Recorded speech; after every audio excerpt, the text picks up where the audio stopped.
လူပုံကနောက်ခံပကရောင်းမကောင်းဘူးနောက်ခံပကရောင်းကရှုပ်နေတယ်ဆိုလို့ရှိရင်ဒီနည်းလမ်းလေးကိုလုပ်ကြည့်ပါဒီ quality လည်းကောင်းရမယ်နောက်ခံပကရောင်းလည်းရှင်းရမယ်ပေါ့နော်ကိုကပဲထင်းထင်းလေးနဲ့ blue quality ကောင်းကောင်းလေးရကြည့်မယ်ဆိုရင်ဒီနည်းလမ်းလေးကိုလုပ်ကြည့်ပါ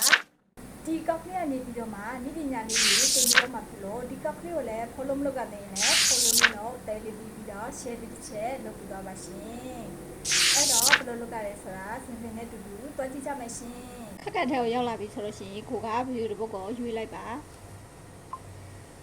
ဗီဒီယိုတစ်ပုဒ်ကိုရွေးပြီးသွားပြီဆိုလို့ရှိရင်ဒီနေရာရောက်လို့ရှိရင်ကိုကနောက်ခံဘက်ကရောင်းကိုဖြတ်ထုတ်ချင်တာဖြစ်တဲ့အတွက်နောက်ခံဘက်ကရောင်းရှင်းရှင်းလေးနဲ့ကိုယ့်ရဲ့ဗီဒီယိုက quality ကောင်းအောင်လုပ်ချင်တာဖြစ်တဲ့အတွက်သူ့ကိုဒီနေရာမှာ HSN ဆိုတဲ့ကိုဝင်လိုက်ပါဝင်ပြီးတော့ရင်ဒီမှာကိုကဒီအယောင်အားလုံးကို6လိုက်မှာဖြစ်ပါတယ်ဖိတ်ဆုံးမှာသွားထားမယ်ပေါ့နော်ဒီလိုမျိုးဖိတ်ဆုံးမှာသွားထားပါအယောင်အားလုံးကိုဖိတ်ဆုံးမှာသွားထားပါအယောင်အားလုံးကိုဖိတ်ဆုံးမှာသွားထားလိုက်ပါဒီလိုမျိုးလုပ်ပေးခြင်းဖြစ်တော့ကောင်းတယ်ပေါ့နော်ဘာကြောင့်လဲဆိုတော့ကိုယ့်ရဲ့ဗီဒီယိုကနောက်ခံဘက်ကရောင်းနေရတချို့ကြတော့ထင်းနေတာရှိရပေါ့နော်ထင်းနေတယ်ရှိတယ်တချို့ကြတော့ကိုကကြတော့မှုံနေတယ်ဘက်ကရောင်းကများနေတယ်ပေါ့နော်အဲ့လိုမျိုးတွေဆိုလို့ရှိရင်ဒါမျိုးလုပ်ကြည့်ပါ